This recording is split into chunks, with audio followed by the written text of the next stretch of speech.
Awesome. Welcome, everybody. Thank you for joining us. The Bioenergetic Approach to Lyme Disease and Other Chronic Illnesses with Dr. Catherine Clinton and myself, Heather Gray, Functional Diagnostic Nutrition Practitioner. And we're going to have a lot of fun diving in deep and peeling apart this layers because this is a conversation that's not had enough. And it's one that I know me and Dr. Clinton love to talk about. So welcome. Let's everyone give a welcome to Dr. Clinton. I'd love for you to start off and just, telling people a little bit who you are, background, and why this conversation. And then I'll do the same thing, and then we'll jump into our topic. Absolutely. So I am Catherine Clinton.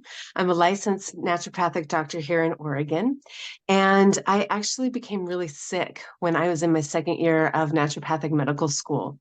It was sort of that initiation year of medical school where they try to weed people out, long hours, long clinic hours, long class hours. And it was sort of that proverbial straw that broke the camel's back. I was diagnosed with ulcerative colitis, an autoimmune condition of the GI tract. I was diagnosed with Hashimoto thyroiditis, another autoimmune condition that affects the thyroid gland. I was diagnosed with Lyme disease and multiple parasitic infections and all kinds of stuff. And I was in the right spot to get sort of the physical pieces I needed to piece myself back together. I was, of course, at a naturopathic medical school. I was also right down the hill and working with the allopathic MD teaching hospital. And right across the river, there was a acupuncture school. So I had so many different tools to help with healing, but it really took me a while to come to this understanding that that chemical mechanical model of health that we're taught in school isn't the end all be all, right?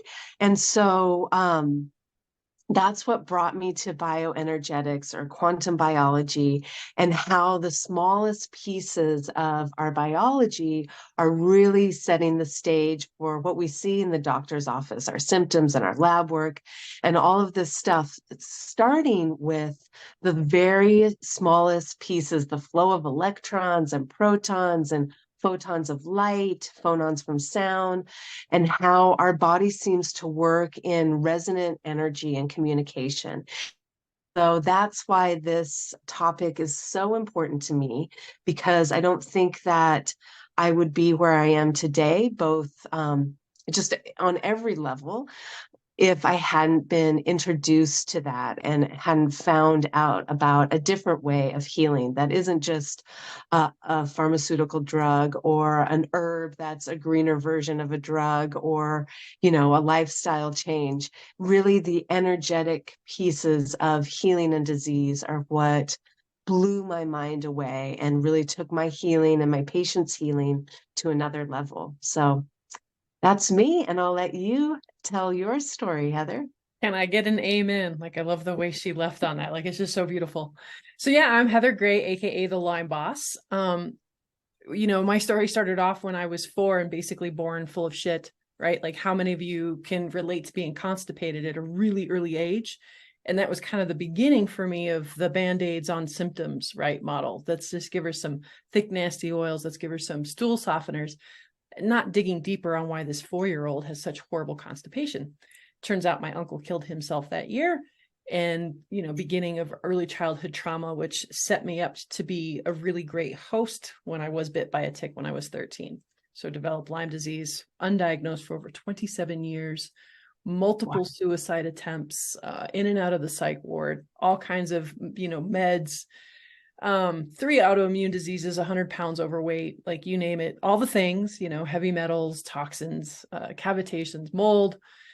And going the Western route to begin with, I thought I was going to die. They were throwing napalm at a body that had been sick for decades. Nobody was asking if I was pooping, which at that time I still wasn't, right? Nobody was asking how I was sleeping or what my diet was like. And I knew very quickly that if I didn't pivot, that I wasn't going to make it. And that's when I became a functional practitioner. And it's funny because functional practitioners like to say that they get to the root cause, right? And they do get a little deeper than the Western med models. But most of us who have even been functional practitioners for a while learn that then we kind of hit a plateau, right? Because we've not ever addressed the bioenergetic field. And, if we're not in coherence with the Earth's electromagnetic field, if our heart is not incoherent with our brain's electromagnetic field, we're not going to have that foundational health. Like, you could have a beautiful diet, a beautiful, supplements, beautiful lifestyle stuff. But if you've got these things that are out fundamentally at the bioenergetic field, they're not going to work to their full potential. And so there are many layers to this, and they all need to be addressed. But I think once you address things in a certain order, right, that you get bigger bang for your buck, and the rest of it doesn't have to be as hard. So that's why I love having these conversations, especially with brilliant doctors like Dr. Clinton here, who are banging the gong of, we have to stop focusing on the physical, that there are more aspects to healing than just, a pill for every ill, right? And so when you talk, Dr. Clinton, about, quantum biology, what does that exactly mean? And how is that different than, biology? Well, I mean, I think when you really look at it, it's not different, right? Because it is everything. And so when people ask me all the time, what are you talking about with quantum biology? And most of us have heard of biology, most of us have heard of quantum biology, but the marriage is something sort of new. And it's an emerging field looking at quantum phenomenon in living systems. So quantum physicists, when they're looking at quantum tunneling, the idea that a particle can get from here to there over an obstacle of space or temperature, whatever the obstacle might be, it can just go directly through it. It doesn't have to overcome that obstacle, right? Quantum tunneling, quantum coherence, the idea that things are working together in vibration, superposition or entanglement, where things have an inseparable relationship even over long distances. They are studying these phenomenon in a physics lab, which is cooled down below absolute zero. All noise, heat, vibration is shielded out so that they can see these delicate processes. So when quantum biology came in, people were like, there's no way that can happen in a wet, messy body. It's so chaotic, it's so noisy. There's just no way that these delicate processes can be happening. But that's the beauty of what they are finding, is that it is that chaos of life that creates the perfect backdrop for these quantum phenomenon. So quantum biology is really looking at how photons of light impact our biology, how phonons from sound, how frequency information from the world around us, from our thoughts, our own internal terrain impact our biology, how the flow of electrons and protons, excitons, quantum particles of all kinds impact our biology and really give rise to what we see in a doctor's office. And it's such a beautiful thing because our medicine is so reductionistic, right? We have specialists in each zone. Like when I was sick, it's like, okay, you go see the endocrinologist, you go see the gastroenterologist. They didn't talk to each other. They had no idea what the other one was doing. And it was this really separate, divided look at the body, right? Where you're looking at one organ system. You're not looking at any crosstalk. I mean, we're talking about the gut, right? They weren't looking at any crosstalk with hormones or the brain or neurology, inflammation even. It's just really outstanding. And so that reductionistic model, if you reduce it even more and look through an even smaller lens, which quantum biology does, you start to see that there isn't a division between those things. Everything in our biology is a receiver of information, a receiver of energetic information, of vibratory information, of bio information. And that starts first before these chemical mechanical reactions we see in the body. So leaving that out of a doctor's office is a huge detriment to patients, because that's where it starts. And I mean, we could take it from any organ system, any disease we want. There's this bioenergetic relationship, not only within the body, but within the world around us. Absolutely. Hey, and I want to say thank you for the ladies who decided to join us on camera and actually play with us. So we're not just like talking to a bunch of names. Like, that's really helpful. I appreciate it.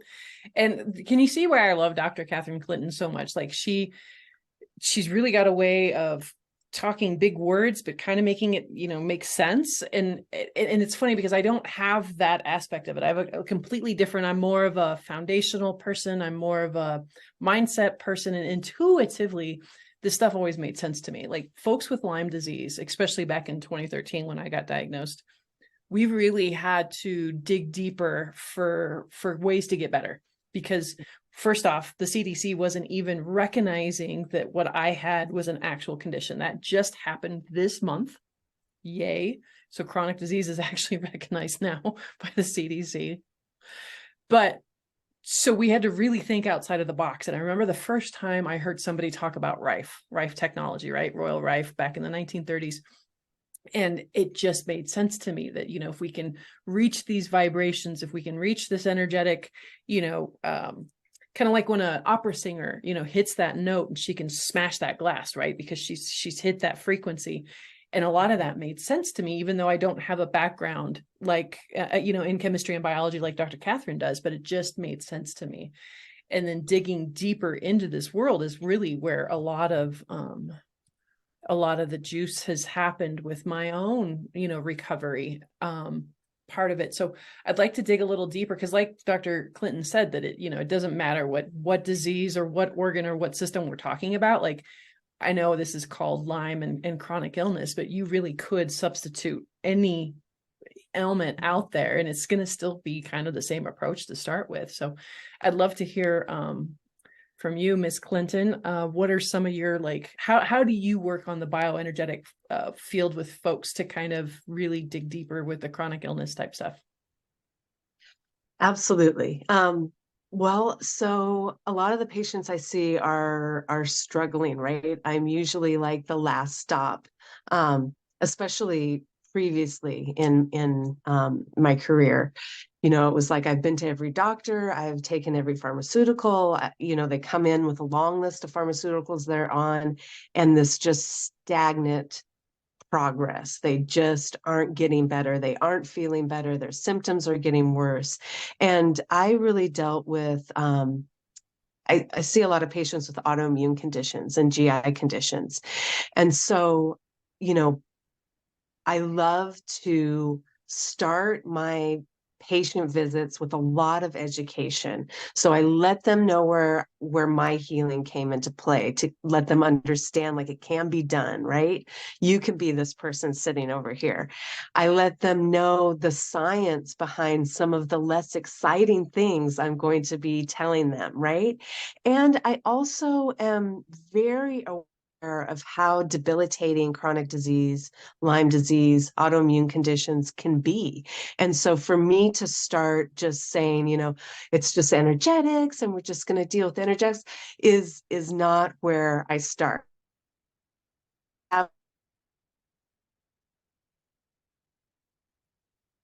Uh-oh, she froze for me. Did she freeze for you guys too? Yes. Okay. Huh. Symptoms so Oh, that there she we is. can.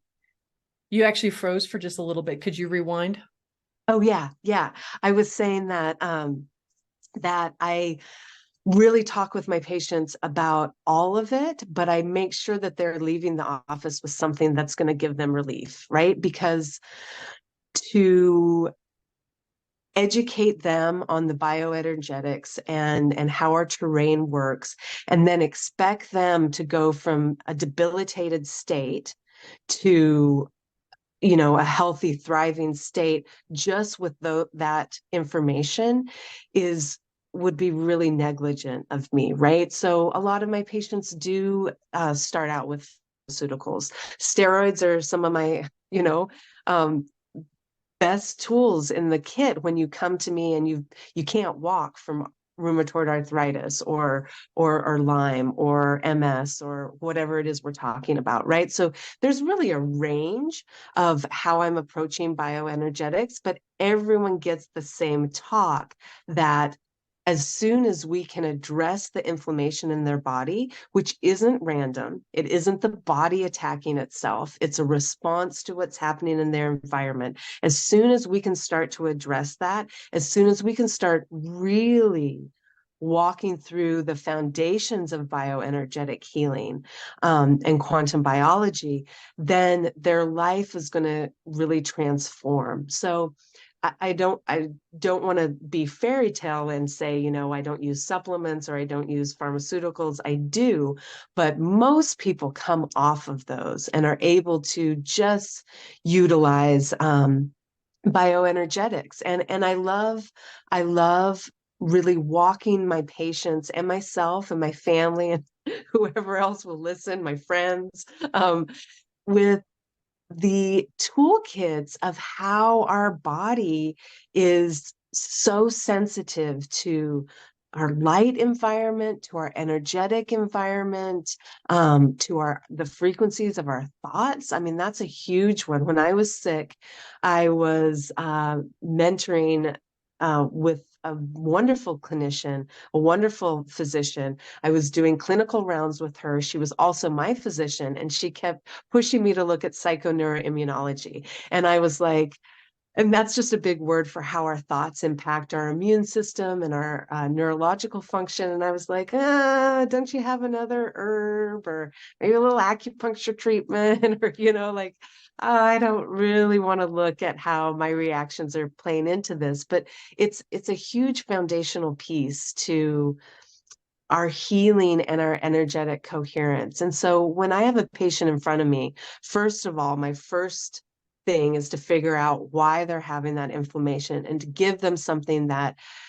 helps soothe it so that they can actually get their brain back to kind of wrap their head around a different lifestyle, a different way of approaching this disease.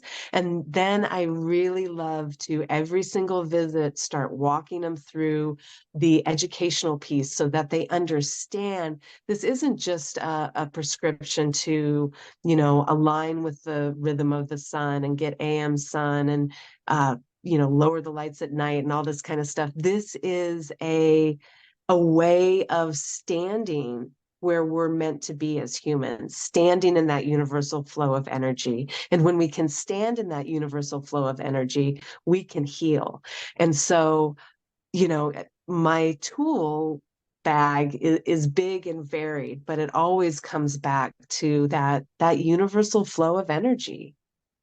I love how you said that a lot of times it's not sexy, right? We all the time it's not the newest, latest, greatest cutting edge things that people think that it should be. It's really getting back to basics. And that's what I love about a lot of the stuff that you post. It's very similar to what I post, like getting your bare feet on the ground at least 20 minutes every day, getting your eyes exposed to that first morning sun if you have sleep issues at night, like these very, very basic. And it never ceases to amaze me. I've worked with quite a few clients who, after 3 to 6 months, they're like, I'm having stress and anxiety. Are you sure you can't give me, what other supplement can you give me for that? And I'm like, well, have you done your grounding? Are you getting 20 minutes worth of at least movement and getting your lymph system moved around? Do you have a daily gratitude? What are your thoughts? And he's just, totally dismissed me and still wanted the supplement. And I love how you brought in the thought part too. Like one of my favorite quotes was from Louise Hayes, from Hay House. And she talked about, think about something that turns you on, right? Something that's sexy.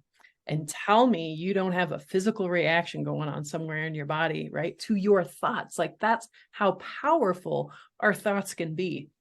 And so again, starting with these foundations, starting with these basics, because we've gotten way off the mark as human beings on how we're living right now. And it's no wonder that, autoimmune diseases are on the rise, mental health issues are on the rise. Like it's this lifestyle is not conducive for human health. And it's heartbreaking. And getting back to the basics, like I said, some of them is, like Dr. Clinton had said, making sure that you're turning down the lights, at night and, getting off your devices, using blue light, blue blocking glasses, even turning down the temperature, like all these actionable things that would normally happen with the rhythm of nature if we weren't being bombarded by man-made stuff, right?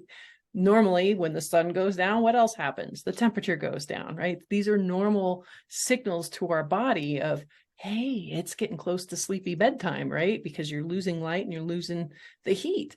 And now we're in these, artificially lit, homes that are constant heat, and our bodies are like, what do you mean it's bedtime? As we're laying there for hours on end, staring at the ceiling, wondering why we can't sleep, right? So what are some of the, besides the basics, what are some of the biological, or I mean, the quantum approaches that you like to use with your patients there? Yeah, absolutely. And I'm just going to recap the basics in case there's someone that doesn't know the basics, because the basics are the foundation for building that house of health, right? And so aligning with the rhythm of the sun is huge, getting that AM sunlight. And, usually the next question I get is, well, I don't wake up at sunrise. Like whenever you wake up, get that natural light in the eye. The natural spectrum of light is so much different than the artificial light we have in our housing. And it doesn't matter what you have going on. Like you can have your orange salt lamps and your green lights and your red lights. I mean, you can get all the different colored light bulbs and sit in a rainbow in your house, and it is really a fraction of what's happening outside. And I live in the Pacific Northwest, so it is gray outside most of, the last couple months and the next 4 months. It gets really gray and dreary, but that light is medicine, and it turns on so many different processes in our body. So if we think about how almost every single cell in our body has a circadian clock, that means that our digestion, our inflammation, our hormone, our respiration, our inflammation, our musculoskeletal system, our cardiovascular system, our neurological system, they're all triggered and stimulated by light. So getting that AM sunlight and then going out throughout the day. And it doesn't have to be these beautiful 2-hour hikes, which are great. Take them if you can. But if you have 10 minutes or 10-15 minute break, go outside, be in that natural light, move a little bit to get some of that electrical charge through the fascia to create some of that energy that our body needs, right? Our body runs on a negative charge. And then, of course, lowering the lights at night. When the sun goes down here, it's dark at like 5 here right now. And it'll get even earlier. So we're not bumping around in the dark. We're using a lot of these orange tone lights. Red light is great, and I use it for therapy, but it can be really stimulating psychologically and neurologically. So I tend to go towards the warmer tones, like you would see in a fire, right? Back to basics. And so aligning with the rhythm of the sun, getting that light, getting that darkness, getting some kind of natural input of electricity, right? I just mentioned that our body runs on a negative charge. So grounding is a great way to do that. There are grounding shoes, there are grounding mats, our cotton, our hemp, our linen, silk, those are conductive so we can sit on the ground if we don't want to go out barefoot or if it's cold outside, right? I often say to people, the earth is a socket and we're the plug. We have to recharge. And that's a beautiful way to do that in the face of all this man-made electricity and charge and Wi-Fi that we're in, right? And so those are some of the basic ones. And also coming to a practice of gratitude or coherence, heart coherence exercises, really tending to our thoughts. Those are my 3 basics. That's the 3-legged stool. I come back to it in many different ways when I'm talking with patients. And it's foundational. So besides that, wow, this is fun, right? Because the door kind of opens up to a whole new world. We can use frequency, like you mentioned, Rife, who and there are many different machines and tools out there that use frequency for healing. I like to explore those with my patients. I absolutely love the frequency healing that happens between two or more people.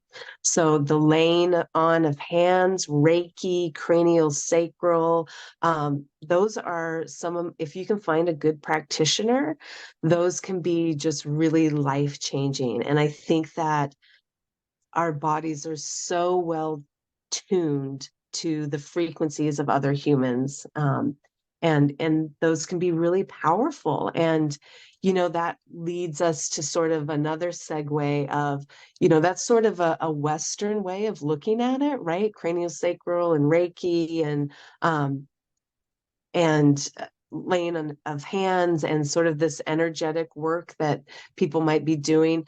But there's, ancient indigenous traditions, limpias, cleanses, smudges. I mean, we can get into sweat lodges, even sort of your plant medicines can really work on that resonance in the body and that energetic um, body and healing. So there's just, I mean, so many different things. Sound is another one of my favorite ways to approach the energetic body. What do you like, Heather? This is fun. Yeah, so many. So like because I'm in Colorado and it gets pretty cold and I don't want to put my bare feet on the ground because I'm a wuss. I've got a big beautiful tree that comes up over my deck in the back, and I'll just stand there and hold on to the tree. And so, becoming a literal tree hugger. And so that's the way that I ground in the winter time. The other way is through an Epsom salt bath, right? Because getting that magnesium soak will actually help you ground as well. But with the more quantum stuff, I love, I've been using Zyto scans for forever. I now have a wearable that's called a Nikki that delivers frequency through a red light. That's been really, really amazing. But even just getting back down again to more, not as technical, getting back to more of the basics. So this is all I've been doing for the past 3 years because I, as a functional practitioner, right, I would get better. I would take all my supplements. I would get to bed on time. I would follow the regimen. And then 3 to 6 months, a year, I would relapse. And then I would relapse. And then I would relapse. And after about the fourth time of doing that, I went, okay, what the hell's going on here? And that's when I started learning about more of this coherence type stuff and nervous system resetting, right? So she brought up sound at the very end there. Sound and like chanting is one of my favorite ways to get back into coherence, and stuff like simple stuff like a buzz breath. You take a deep breath in, you put the tongue at the roof of your mouth, close your mouth, and you hum. And that humming, that vibration will actually help stimulate the pineal gland and also help bring your vagus nerve back into proper tone. Another one is called a VU, and it's a VU with a push away. So that's some somatic experiencing work, right? Where you actually act like you're pushing like a big old boulder away very slowly as you do a VU, which is a lot like that chanting. So it stimulates that vagus nerve. It stimulates that, helps get you out of that fight or flight, right? And helps. I love the push away because being very empathetic and empathic, I have a tendency to everybody's crap is always like right here on me, and I have to remind myself to make a bit of a bubble, right, for my own energy and get some other people's stuff out. So doing stuff like that, and anything from like tapping and the mindfulness, that was probably one of the biggest pieces I had to do. I didn't realize, like I said, that my uncle killing himself at the age of 4 was pretty traumatic, but the wolves that I was kind of brought up with and the way we spoke to each other was absolutely horrific. And I didn't realize how much that carried over into my adult life until my husband pointed it out one day. I was like berating myself over something, and he was like, stop talking to my wife that way. And I really had to like take a step back and was like, God, yeah, like I wouldn't talk to my worst enemy the way I was talking to myself that day.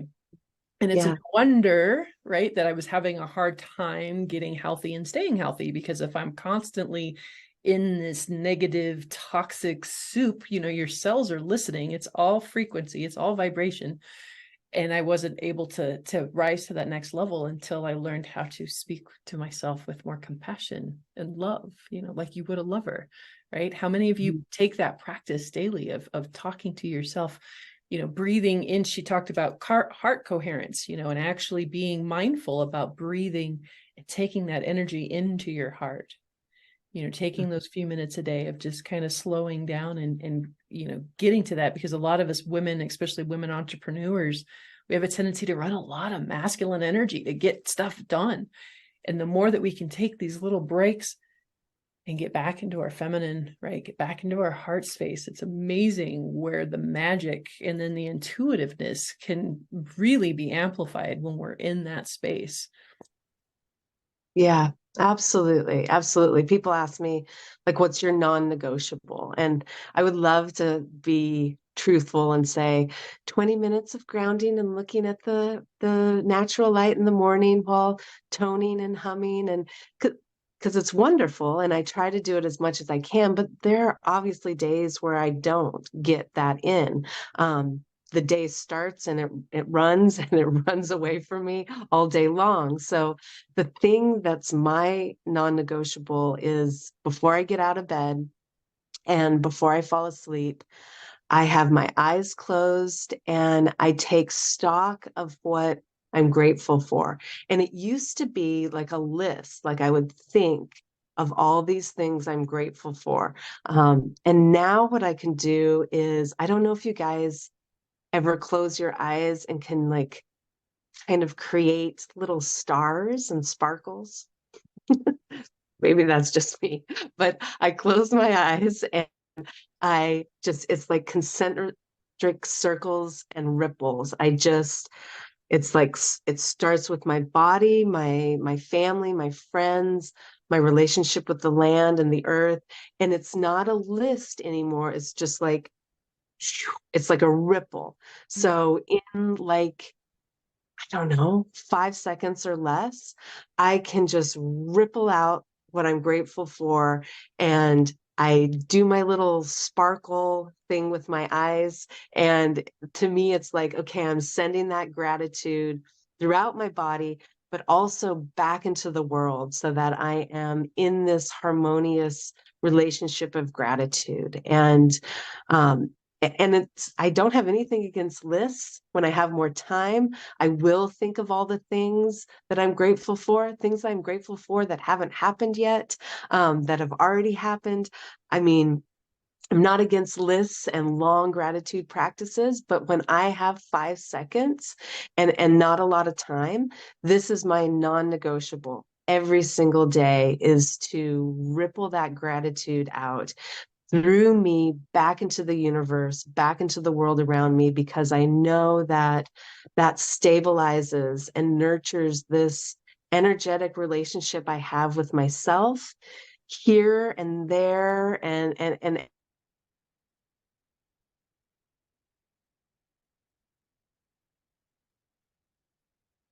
Bummer. Hopefully she bounces back as fast as she did last time. It's like she was on a roll. presence in it while we are here in the material is also vast. And so I love to send that gratitude out everywhere. And I think that's my non-negotiable. And I think the same thing happens with heart coherence, right? I think that we start to do these practices, and maybe we should even do one together here, where, in 2 or 3 minutes, you can shift your consciousness to one that's coherent. And coherence means that two things are vibrating at the same frequency, right? And our body really works on oscillation and vibration. And um the heart and the brain are such amazing receivers of that, right? We could just get really nerdy on like Pibram and Penrose and all the different ideas of the tubulin in the brain receiving that universal frequency. And these are people from really well-known Ivy League universities, right? These researchers are really well versed and well respected, and this idea that our heart and our brain can work together, and that coherence between the heart and the brain ripples out throughout our biology. It ripples out throughout the people in our community. I mean, Roland McCready, Dr. McCready is doing work on how it affects the coherence of the earth and vice versa. And there's that universal relationship, right? So I think that when I first started doing heart coherence exercises, I don't know, a decade or so ago, I would do it as a practice, right? It would be like a checklist. Okay, you do this and you do that and you do this and you do that. And I would get in a state of coherence. Now it's a feeling that I can take a deep breath and just like that weird sparkly-eyed ripple thing I just talked about, it's a deep breath and I just sort of flip that coherence on, right? Um, and so I think that's the beauty of some of these energetic, internal energetics is once we start cultivating them and tending to them, it isn't this really hard meditation. Like I took Chinese medicine before I got sick, and we did qigong practices and retreats and these long meditations, and you have to sit, and it's like my mind keeps talking to me and interrupting, and this constant like, hey, what about the groceries? And your left toe hurts, and all this kind of stuff that happens in meditation and can be really difficult. These practices of coherence can take us away from that more cerebral idea of meditation. Not that there's anything wrong with meditation, but they just get really, they're really experiential, right? They're really sort of visceral and sort of involve all the senses. So I think that it's beautiful. Well, one thing I wanted to add to that I never heard before that totally made sense. So we've heard of people being stuck in fight or flight, right? Or a lot of the anxious people out there, but there's a fawn response or a freeze, right? And meditation, when somebody's already in a freeze response, is no bueno. You're going to shut them down even more. And so that's why I love this talk of coherence, right? Because we really want to get ourselves back into balance, into coherence instead of, just, calming everything down with meditation. And so that's why I love that conversation of let's get into coherence instead of just slowing everything down, such as a meditation. So let's, have you take us through a practice. Sure. Okay, so let's close our eyes and let's get comfortable, whatever that looks like for you. You can lay down, get something underneath the knees so you're not straining the back. You can sit up straight. Let's just take a couple breaths together, in through the nose and out through the mouth. And we're just kind of taking stock of where we're holding tension, dropping those shoulders, relaxing the jaw, wherever you find there might be tension. And don't worry about the count of your breath. Just make sure that you're doing a nice long exhale.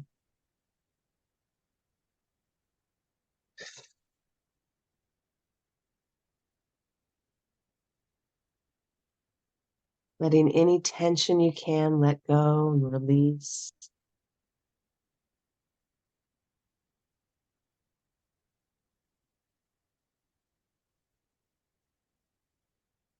Now let's take that breath and let's bring it into our heart center. For me, it was always easiest to place my hand over my heart to bring awareness to that center. And let's take that nice, slow breathing and bring it into that heart center, letting it fill that center.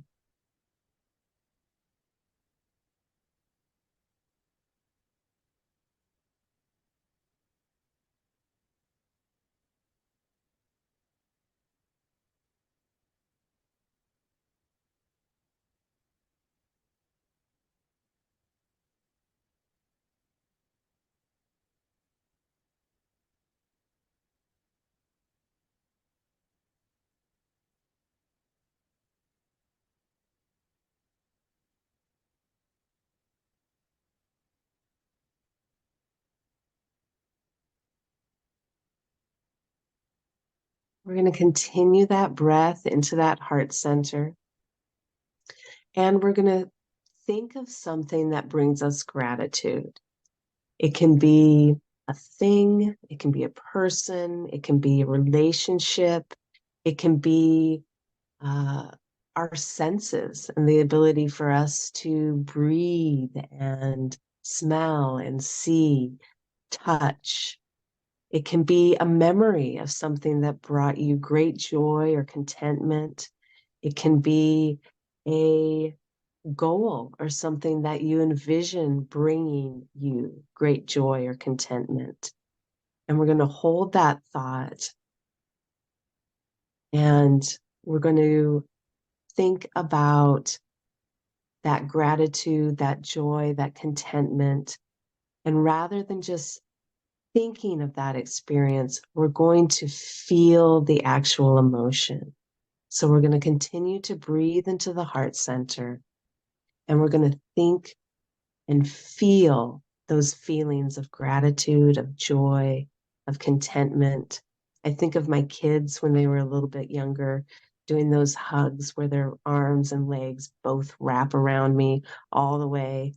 I also think of laying down on a hot rock in the summer. Oregon has a lot of really cold rivers, and you get out of that river and you're a little chilled and you lay on a hot rock and the heat just presses throughout the body. And then you've got the sun sort of kissing you on the other side. And it's this beautiful sense of contentment. Whatever brings you that sense of joy and contentment, let's feel that now while we breathe into the heart center.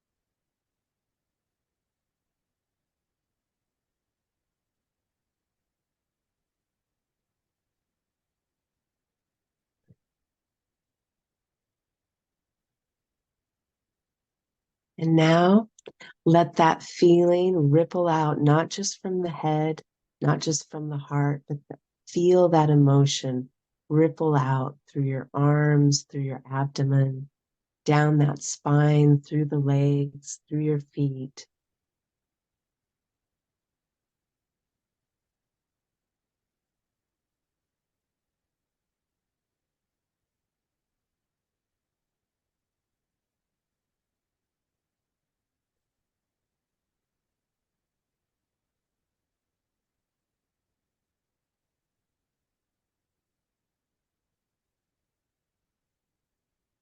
Let's do 2 more breaths together.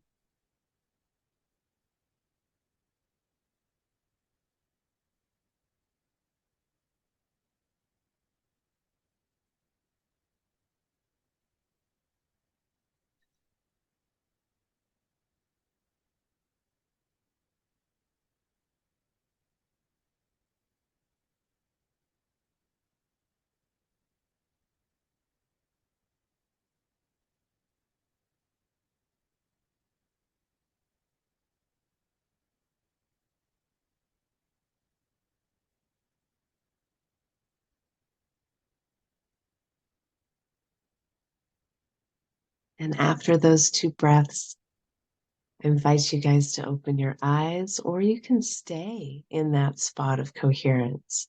You can stay there and really feel that energy. Um, it's such, I'm looking at the clock and I think that was 3 or 4 minutes. And I don't know about you all, but my day was a lot. You saw me rushing around trying to get in here. And now I just have a completely different energy. If you hooked me up to like I have the EM Pro, if you hooked me up, my heart and my brain would be coherent. So thank you guys. Thank you for letting me cohere with all of you. Thank you. And do you have a few minutes in case anybody wanted to ask any questions? Do you have a few minutes to stick with us? Please. Absolutely awesome. So I would love to open it up if anybody had any questions, comments. Like, we so appreciate you being on here with us. I know, the world drags us in many different directions, and for you to take the time out to be with us, 45, 50 minutes, like, it's an honor, and we want to acknowledge that. So anybody have any questions, comments? Don't be shy. I would like to say something. That was amazing. Thank you so much. I really appreciate it. I'm actually going through the whole process right now about Lyme's disease and all that, right? Because I've had things going wrong with my body for many, many, many years, and I felt I had healed it because I've been off having dis-ease in my body for a few years now, and it's sort of come back. And hearing you say a lot of this stuff I do already without knowing that would have been really good for what I'm doing. But I really appreciate everything that I have learned today. That's all I wanted to say, really. Yay. Thank you, Jessica. Anybody else? Thank you. Thank you, Jessica. I think Lyme is such an interesting energetic of its own, right? That spirochete energy really can make us, we have already introduced two sort of several distinct things that they gave us regarding. it can really be an energetic resonance of its own. I think a lot of Lyme's patients have that up and down and that sort of life cycle like a spirochete, and that energy of just wanting to kind of curl up and be in the dark and be in the warm. And so I think that I just send you so many well wishes for that journey with Lyme, because I think it is this energetic, and I do think that it is a sort of a hero or heroine's journey to go through that healing of Lyme as well. So I just send you lots of well wishes and kudos for being so intuitive. Absolutely. Yes, Lydia, go ahead and unmute yourself. Cool. I really appreciate this as well. I know I arrived late and I apologize for that. Thanks for accepting me in. But what I saw was really helpful. I have a few questions. I hope they won't waste everybody's time. I think maybe others might have these questions. But as I list them, let me know if this is just excessive. So two of them are questions about things like just like product recommendations, if anyone is willing to do that. I've always searched for blue light glasses and never quite find some at the intersection of cost and effectiveness. If anyone has a recommendation. I'm also curious about orange light. And then as far as practices, I've always been curious what counts as the ground. And I apologize if you covered this at the beginning. People say be in touch with the ground, right? And you were saying earth is the socket, and where there's something, I didn't quite get the analogy, but I liked it. So I live in a city. I live in Chicago. It's relentless cement. Is cement the ground, or does it have to be dirt? Yeah, that's a great question. So cement will cut down on some of the flow of electrons. There won't be as many as if you were standing on, let's say, a wet beach, which is probably like the most conductive, right? Or like mud by a river, right? That wet earth. But it absolutely does conduct electrons. So you will be maintaining that negative charge. And when we're talking about grounding, that counts, right? Concrete counts, cement counts, touching things that are in the ground as well. So, right, like Heather mentioned that she will touch the tree that comes over in her deck in Colorado because it gets so cold. Um, Touching rocks, touching anything that's embedded in the ground will do that. And so grounding is one thing. There's also negative ions, right? So like if you're standing near, I mean, anywhere, that wind is carrying negative ions that help also maintain that negative charge, right? So really, I mean, the best advice I can give, and of course, we're not giving medical advice here, but the best, sort of, ad, you know, my 2 cents about grounding is that if you are outside your house, even if you're in downtown Chicago, downtown Manhattan, you are really informing your cells by the temperature, by the light, by the electrical charge underneath your feet. Even if it's cement, it's still getting that grounding effect. It's still getting those negative ions. It's still getting those electrons. It's still being informed by even the infradian rhythms of the season and the temperature and all of those things, the position of the sun too, right? All of these things inform our biology. So I would not let where you are living discourage you at all from reaping the benefits of being outside. Well, if I may add one really quick thing, also make sure that you're properly hydrated and you're taking like a multi-mineral or electrolyte because that helps our conductivity be that much better. So if you're only going to get a little bit from the concrete, making sure that you're really charged up as much as you can to receive that little bit's going to help it go a longer way. So Yeah, using your I talk a lot about fascia, and I mean, boy, how do I sum this up in 1 minute? It is a huge liquid crystal, and when we deform it, it creates an electrical charge. And when we deform it, it brings in hyaluronic acid, which is covered in structured water, which we didn't even really talk about. So this is a beautiful way to hydrate the body, to add to that electrical charge. So like Heather was saying, being hydrated with the physical building blocks of water and hydrating our body with movement is also a wonderful way to be able to maintain that electrical charge. Anything we do for our mitochondria, but I could go on forever. So I think I answered your cement question and orange lights. You had a question about orange lights. What Yeah, kind of well, and I don't want to take over all of the remaining QA minutes. So if anybody has product recommendations and wants to put them in the chat, I have that's some awesome. on the resource section of my website, thelymeboss.com. But I have found a $25 pair off of Amazon works almost just as well as some of these more expensive $80 to $150 pairs that I've found. I mean, really, I'm sure. I It's don't just really always feel like which $25 one off Amazon of the thousands. gotcha. Yeah. Anyway, that's helpful. I'll get your website. Gotcha, yeah.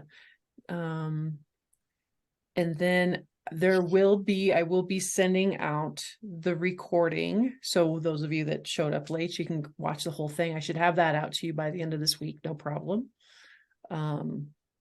So that's coming, but I think we're needing to wrap up. My bladder is screaming at me. This beautiful big mug is amazing, but it's yeah. I'm like, I gotta go. Anything, Dr. Catherine, where can people find you? I'm Dr. Catherine Clinton, wherever you look, on social media, on YouTube. My website is Dr. Catherine Clinton. I really did not get creative with that one. It's just Dr. Catherine Clinton. I love to talk about this stuff. I talk about it all the time. On social media, I have blogs. I am just now sort of cultivating my YouTube. I'm doing some weekly videos there, lots of good information, and I love to share. So let's continue the conversation. Absolutely. If you guys aren't following her on Instagram, I highly recommend it. Some of her posts are some of the coolest ones out there. And then I am the Lyme Boss. That's Lyme, not Lime. And there's a lot of same thing across all the platforms and the website. And right now I'm doing like a free mini scan with my Zyto when you do a 15-minute consultation. So sometimes that's a fun, less expensive way to kind of get in and get some easy wins, right? Because I know a lot of us have been through, like Dr. Catherine said, that a lot of her patients, they've seen like 30 people before they've gotten to her.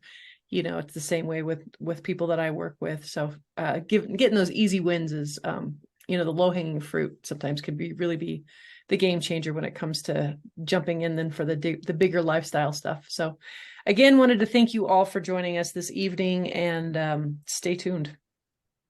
Yeah, thank you all so much. So much.